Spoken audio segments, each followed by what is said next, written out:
Hey guys, welcome. We're going to talk about work and power tonight. I think these are words that students misuse a good bit. They always complain about how their teachers give them so much work and how they do all these worksheets and work. But really and truly, according to science, you're doing very little work, and we're going to talk about why.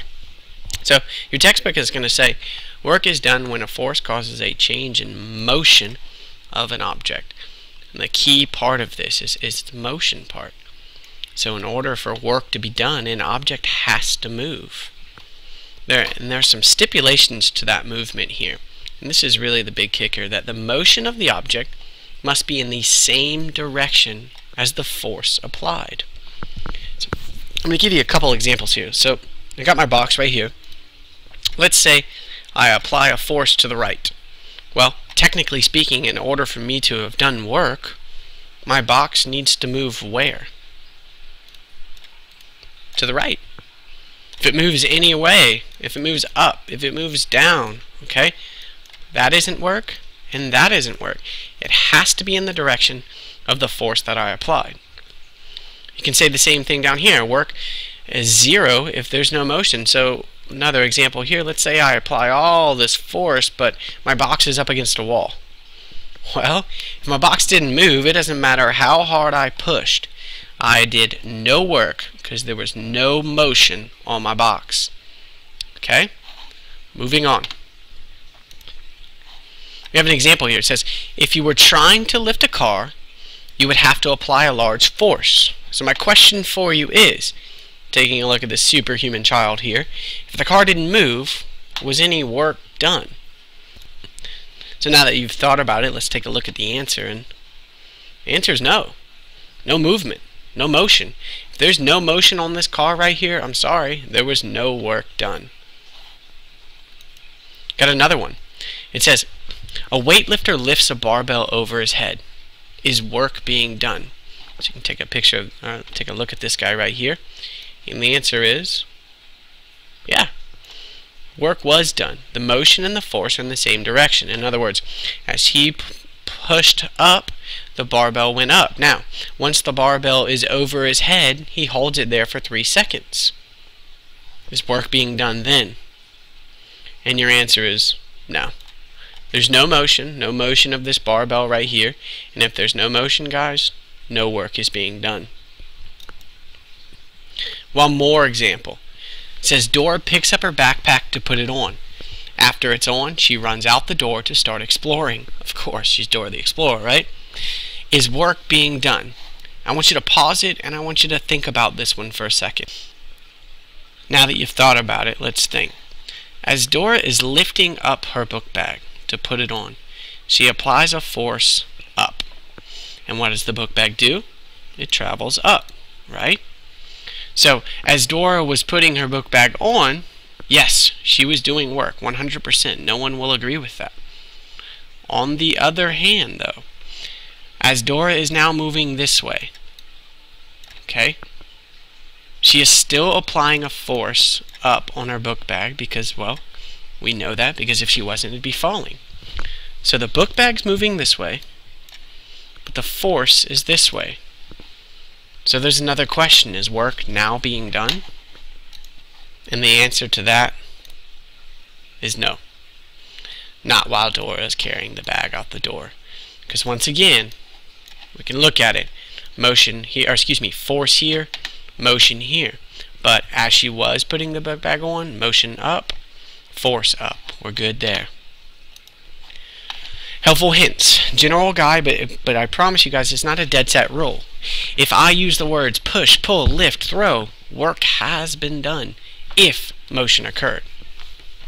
If I use the words carry or hold, no work was done and any motion is in a different direction from the force. There's an exception, carrying an object up a stairs. Now, I'll show you why that's an exception here. We'll draw it out, okay? So let's say I have my stairs, boom, boom, boom, boom, boom, boom, boom, okay? And here I am right here, just looking really awesome. Draw this, okay? Here. That's my hair, by the way. There's my object. I am technically applying a force up on this object, right? So, because we know that if I wasn't, the object would fall. Now, as I'm going up the stairs, my movement is going up, and by default, my box is going up. Now, I know it's not perfectly straight up, but however, it is in the upward direction somewhat.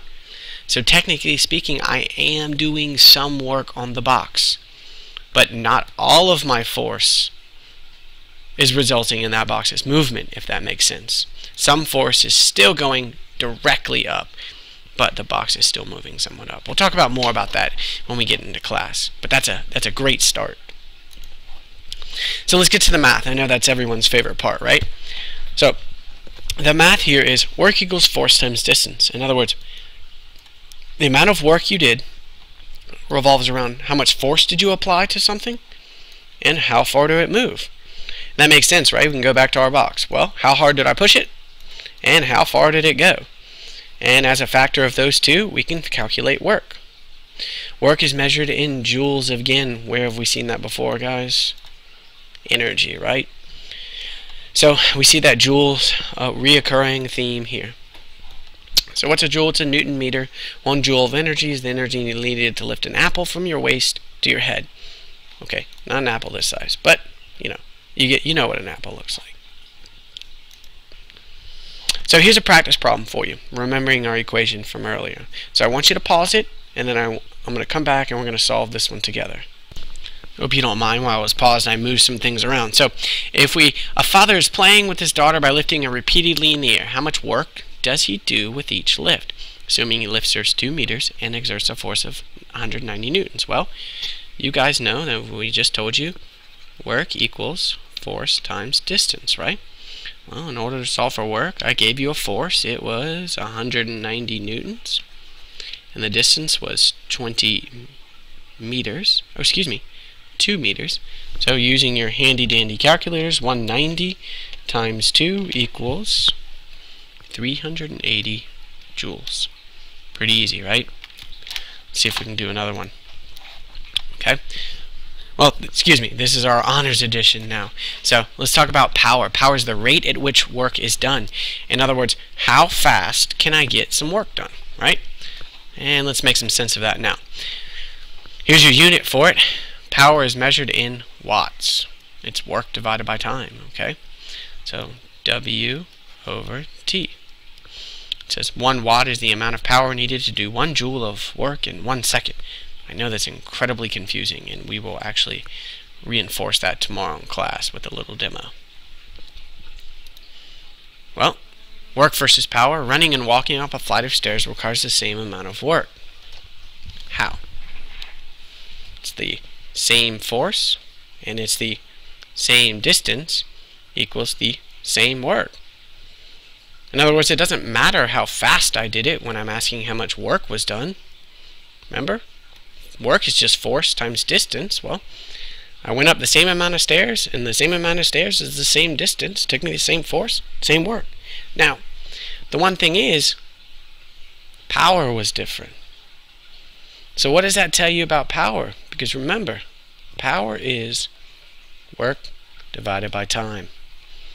So what I really mean there is, well, I did same amount of work, but when I ran, I did it in less time. And if you think mathematically, that's going to increase power over here. So less time, more power. It makes sense, doesn't it? See if we can do a problem here. So why don't you pause it now, go ahead and try to solve this. Now that you've paused it, let's come back. It says, while rowing across the lake during a race, John does, let's see, 3,960 joules of work on the oars in 60 seconds. So your time is 60 seconds. Okay, that was your work. What was the rower's power? And remember, if we know that power equals W over T, I've got 3,960 joules divided by 60 seconds. And using your calculator, which I'm doing right now, 3,960 divided by 60 equals 66 watts. Okay? Here's another one. Go ahead and pause it again and we'll solve this one. Alright, coming back. It takes 100 kilojoules of work to lift an elevator 18 meters. If this is done in 20 seconds, what is the average power of the elevator during the process? Big hint here, guys. Convert to joules, please. So, power is work divided by time, right? So I said 100 kilojoules. Well, that's really, if we look at it, 0.1, excuse me. Let's ignore all of that. If it's 100 kilojoules, it's actually 100,000 joules. And how much time? 20 seconds. Now the kicker here that I'm sure threw some of you for a loop is we don't actually need that 18 meters. We would have needed it if I asked you to calculate work, but I didn't. I already gave you work right here, right? So 100,000, let's do that, divided by 20 comes out to 5,000 watts.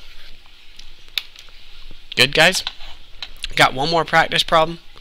Why don't you go ahead and do this one yourselves, and then we'll check this one off in class and see how well you do.